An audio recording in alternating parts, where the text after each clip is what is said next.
and going back to female sovereignty when it comes to sexual autonomy, Mhm. I think, a controversial take, I think sexual autonomy is a problem. And the reason why is that they make really bad decisions with partners most of the time. What do they look for when they're at their highest value and they're young and hot? They want a bad boy that's good looking, has a bunch of money, and, you know, commitment phobe, right? And what'll end up happening is like her need for excitement overrides her need for security. The and then roller as she gets coaster. older, She needs the roller coaster. yeah. And then as she gets older, that need for security goes up in priority. But the problem is that her value is diminishing as she's looking for the Less security. able to get the And security. she's less able to She's get it. more able to get it when she's younger and more attractive, less able to afterwards. And run this to- is why I say all the time, I think the father, or at least a brother or an uncle, someone close to that woman, needs to be involved in the mating process, because the brother or one of these guys, like, they don't have a sexual interest in her. So they're going to be able to size that guy up and be like, no, this guy's fucking bad for you. This guy is here in a Harley with a leather jacket. He just wants to have sex with you and never take you seriously. I'm here to protect you from yourself.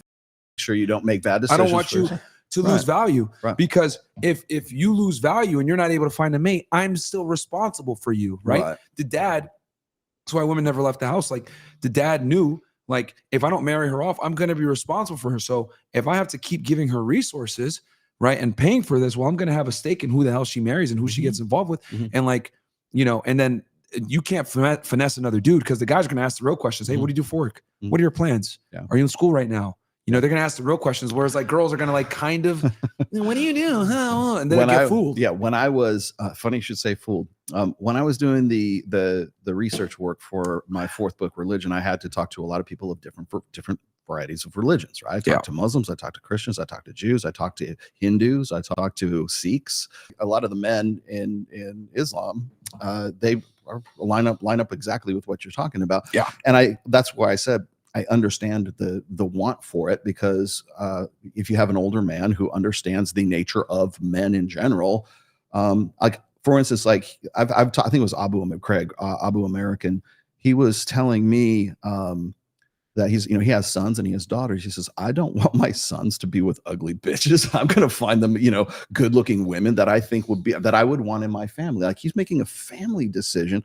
Not only that, but also like to find out what the best interest of his son is, as well as his daughters. He doesn't want his daughters to be with some bums or some fat dudes either. He wants a guy who can work out, who has good prospects and everything. He's looking out for the best interest. In an ideal world, a good patriarchal father is going to look out for the best interests of his sons and his daughters. Absolutely. And as a father of a daughter, I understand that. And I would argue with the daughter, it's even more important. Like, because I look at women kind of like as glass. And what I mean by that is, like, they don't handle trauma well, right? Like, they're not built to deal with trauma, and they don't become sexier from dealing with trauma. Scars on a man is good. Scars on a woman are not fucking good. And like, if you shatter a piece of glass, right, or a glass cup, right, and then you try to put water, you tape it back and everything, you try to put water in it, it's always going to leak, right? That's why I always say, like, girls that are former workers or girls that were like super promiscuous in the past, they'll never be good to you, because another OnlyFans, another technology that women are not prepared for. Yeah. They don't see the long-term effects. In fact, nobody does. We've never seen this. I mean, it's only been around. I mean, it's only been popularized since about 2020. My prediction is we're going to see in 20 years, we're going to see so many women tattooed, single, wrinkled, looking crazy. Used to be OnlyFans chicks, used to be sex workers, used to be sugar babies, whatever it may be. Because it's cool. So we're going to know who they are, because they're on the internet flaunting right now. And the internet never hides anything. You'll be able to find it. And you're going to see, like, the past is going to come to haunt, like, a lot of these girls, man. And going back to what I was saying about, like, the father being involved, etc. Like this girl right here, she doesn't know what the fuck she's talking about. Oh, well, I don't know this and that. She's just a bunch of fucking word salads. She couldn't, like, make a conclusive decision because because the guy is clearly attractive, right? But she knows he's not good for her to some degree, but she doesn't have the ability to, like, make a decision because there wasn't a man in there to help her with, like, do you remember, did you watch, I'm sure you watched Tinder Swindler when it came out. Yeah, for sure. You know what? I watched that whole thing and I was just like beside myself. I'm like, where is the main girl? Like, where is the father? Where is her brother? Where is her uncle? Where is a responsible adult male to say, no, you're not getting on this fucking airplane with this dude you just met 45 minutes ago on fucking Tinder. He's smart. He went after women that were, like, all in their epiphany phase. Yeah. Every single one of them, I think, Mhm. like we're in Yeah, their they were all late post 20s. 30s. Yeah, post 30. They were all post 30. Okay, Mhm. I was thinking in my head they were either late 20s or in their They're 30s. trying to look for the ship to come in. Dude, yeah. And like, you know, when women, they could say whatever the fuck they want to say, but Mhm. like you meet you guys, it was a Chad, right? Mhm. Multi-millionaire, etc., jet, all this shit. Like, yeah, they're like, oh my God, finally it's here. Mhm. You know, and then let's be honest, like a lot of these girls, like, you know, were probably 304s when they were younger, Mhm. and they know they don't qualify for this type of guy, but they're like, oh my God, he's here. So I mean, that it's one like, girl, I'm took taking it. out 9 bank loans for this guy. After the first 2, you're gonna, but like when you get to the third one, where's dad? Where's brother? Where's a guy to step in? And of course, I made this observation when the film came out and everything. I was talking about it on my own show, and women lost their fucking minds, man. They were like, "How dare you? She can make her own decisions. She doesn't need a man to come step in to do anything for her." I'm like, the whole fucking show is about this guy taking this girl to the cleaner for fucking 9 fucking bank loans. And had one A good responsible brother or dude, dad would have been like, friend, let me meet I this don't fucking care if guy. some positively masculine motherfucker steps in and says, no, you're gonna get killed if you go on this plane to go to, I don't know, Mykonos or where the fuck they were going, right? Yep. And it's like nothing sat wrong with her throughout the whole, like, sort of, you know, courtship or whatever it was. Well, he did the whole thing with several other girls as well, probably still doing it today, right? Yeah. I think they want him in a couple. He's wanted in a couple. Oh, I'm sure he is. But like, I mean, the guy's like passing off bullshit like he's a diamond merchant. He's this, he's that, whatever. And I'm just like, where's the guy to step in and say, what the fuck are you doing? You know, and like to say, no, I'm going to physically restrain you from going and getting on this private jet and flying off to who knows where to get sold into white slavery or whatever the fuck it is, right? You know, where is the guy? And the answer is nowhere. And you know why no guy steps up? Because we have acculturated and we have taught men and we have socialized men that it is not our place to do that. She's a woman, she's an adult, she can go and make her own decisions, right? And so, like, you probably also remember, like, just not too long ago, I think it was this year. It would have been like right around March or April. And like some guys were going around, like, I think it was New York or something like that, and they're just like cold cocking women. On the streets, right? There was a guy walking around punching women. And then crazy. The one guy who steps in to defend women, he's the one that goes to jail. Yeah. Because of the laws or whatever it is, right? And so what happens is then women are losing their shit. They're going, how come men aren't protecting us?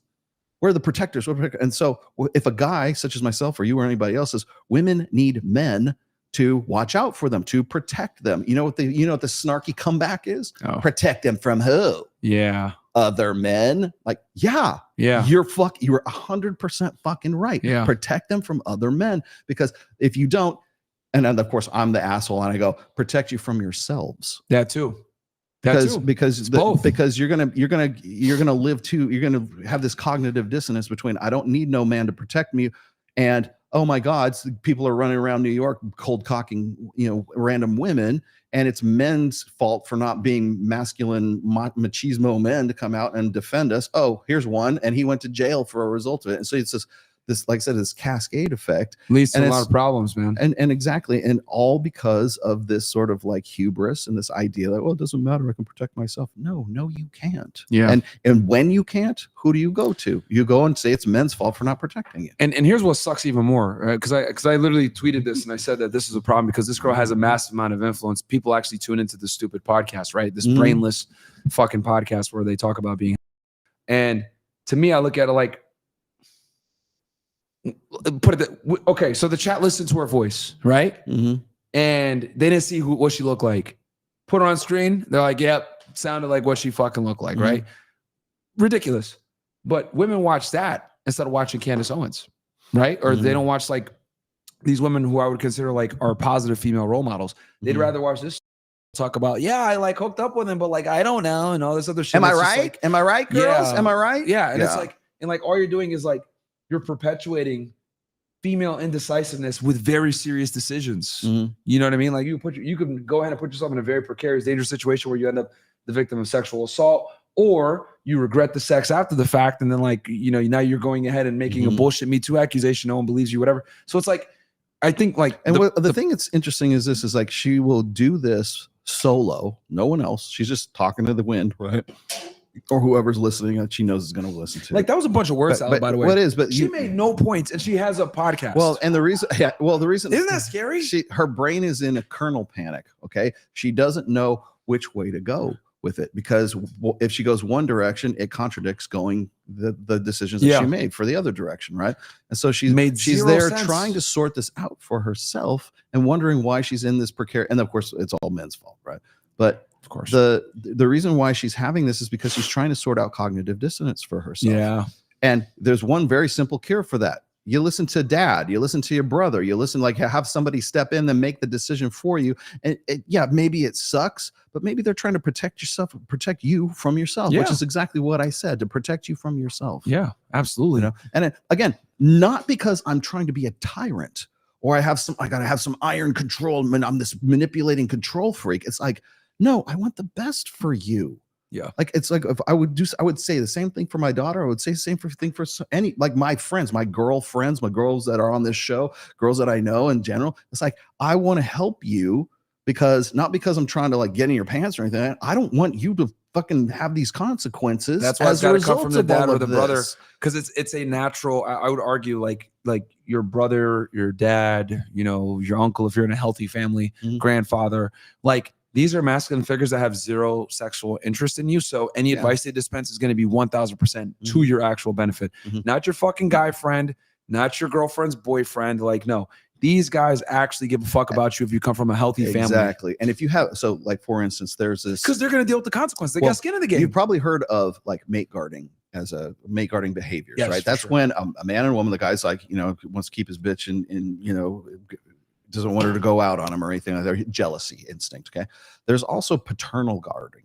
Okay. So for instance, I'm a father. I don't want strange dudes coming in and fucking around or trying to, put moves on my girl. Right. Because I know what they're about. I want to barrier put between the two of them. When you say paternal, like your daughter, right? It's paternal guarding. Yes. And then the same thing applies, and it's really kin altruism is what it is, but it's also in brothers as well. So like my brother has 2 children. He's got a boy and a girl, and I see them both protect the other from like my niece will protect my nephew from like don't get with that bitch because she looks like she's. Oh, yeah, and then how old are they? Like dating it now? No, they're in their 20s and the mid 20s.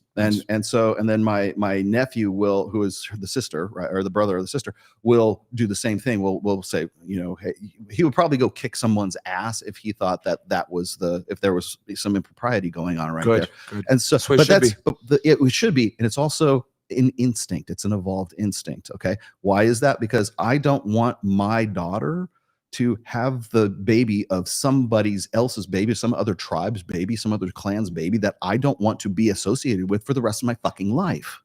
Because now we have this kid, we don't believe in abortion, and so therefore we're going to keep the kid. And it hurts our abilities to get with the clan that you might want in the future. Right, exactly. And so what you're doing is it's really that kind of guarding. You call it patriarchal, whatever you want, but it's a parental instinct for guarding. Mostly fathers and daughters, obviously, because women are the incubators of the next generation, right? So if an intruder comes in from outside, an outside tribe comes in, impregnates your daughter, and then takes off, well, now you have the burden of a daughter that back then, of course, there's the stigma and the social side that goes to it, but now that becomes a resource drain for you as well. Yeah. So now you have another child, because there's it goes back to his tribe, and because it used to be like the woman was ejaculate and evacuate. Yeah. Yes. Because it used to be the daughter stays at home with the father and the family until she gets married, which I actually agree with. I don't think women should live by themselves.